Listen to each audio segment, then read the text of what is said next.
Goeienaand, welkom weer by ons aandgodsdiens. Ons gaan vanaand so 'n bietjie afwyk van ons normale voorlesing uit 1 Petrus waarmee ons besig is. Ons lees uit Lukas 24 vanaand. Vandag is die dag waarop die kerk van Jesus Christus die hemelvaart van ons Here herdenk en ons gaan vanaand 'n teksvers lees wat berig oor daardie gebeure. Ons leef in 'n wêreld wat baie keer lyk asof dit buite beheer geraak het. Wêreldmoondhede veg rondom ons vir mag, nasies woel, chaos, korrupsie vier hoogtyd. Baie keer lyk dit vir ons of die bose die oorhand gaan kry in die wêreld waarin ons leef. En dan op persoonlike vlak dra ons ook baie keer ons eie bekommernisse wat vir ons dit laat voel asof dinge buite beheer raak in ons gesinne, met ons kinders, selfs binne die kerk, of ons toekoms onseker is, wat van ons gaan word. Juist daarom kom hemelvaart jaar na jaar na ons toe as 'n groot herinnering. Die wêreld is nie sonder 'n koning nie. Hier in Lukas 24 sien ons hoe Jesus sy disippels seën, terwyl hulle seën word hy van hulle af weggeneem. Maar dit beteken nie dat hy hulle verlaat nie, dit beteken nie dat hy weg is en dat hulle nou self moet regkom nie.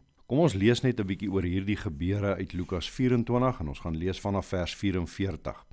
En hy sê vir hulle, dit is die woorde wat ek met julle gespreek het toe ek nog by julle was, dat alles wat oor my geskrywe is in die wet van Moses en die profete en die psalms vervul moet word.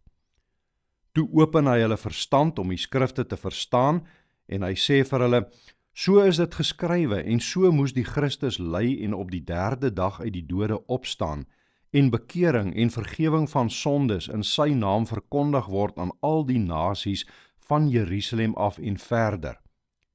En julle is getuies van hierdie dinge. En kyk, ek stuur die belofte van my Vader op julle, maar julle moet in die stad Jerusalem bly totdat julle toegerus is met krag uit die hoogte. En hy het hulle uitgelei tot by Betanië. En hy het sy hande opgehef en hulle geseën. En terwyl hy hulle seën, het hy van hulle geskei en is in die hemel opgeneem. En hulle het hom aanbid en na Jerusalem teruggegaan met groot blydskap. En hulle was gedurig in die tempel en het God geprys en gedank. Amen. Psalm 2 vra vir ons, waarom woel die nasies? Ja, nasies kan woel, koninkryke kan wankel, magte kan dreig, die wêreld kan lyk of dit aan chaos oorgegee is.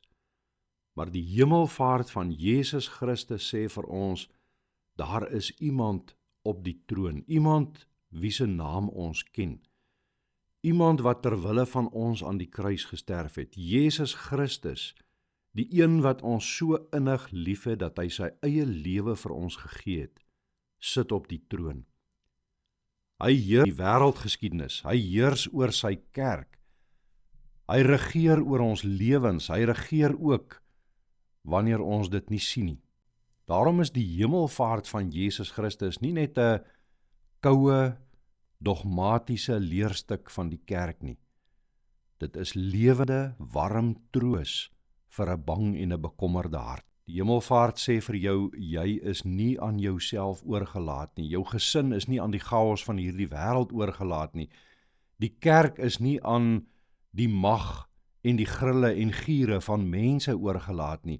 Die wêreld is nie aan die bose oorgelaat nie. Nee, Jesus Christus regeer. En hy sal sy werk voltooi tot op die dag wanneer elke knie sal buig en elke tong sal bely dat Jesus die Here is. Daarom kan jy vanaand in vrede slaap en môre kan jy met geloof opstaan en jy kan jou werk doen met vertroue dat jy en joune in die hande van die lewende God is. Jy kan werk met vertroue nie omdat alles onder jou beheer is en binne jou mag staan nie, maar omdat alles onder sy heerskappy staan. Daarom kan ons vanaand by herdenking van die hemelvaart kan ons ook saam met Paulus in Romeine bely, niks kan ons skei van die liefde van God, wat daar in Christus Jesus ons Here is nie.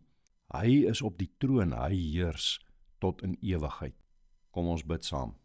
Here Jesus Christus, ons bely vanaand dat U die opgestane en die verhoogde Here is.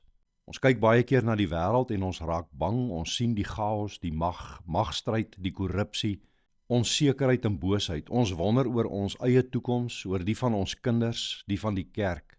Maar vanaand herinner U Hemelvaart ons, U leef en U regeer tot in ewigheid. Here, leer ons om op te kyk, laat ons nie net vaskyk teen die nuus, die bedreigings en die bekommernisse van ons tyd nie, maar laat ons U werklik sien, Christus, ons Here op die troon. Gee ons rus vir hierdie nag, gee ons geloof vir môre. Help ons om ons werk te doen met die vertroue en die wete dat ons nie aan onsself oorgelaat is nie, maar dat ons en ons geliefdes in U hande is. Dit bid ons in Jesus naam. Amen.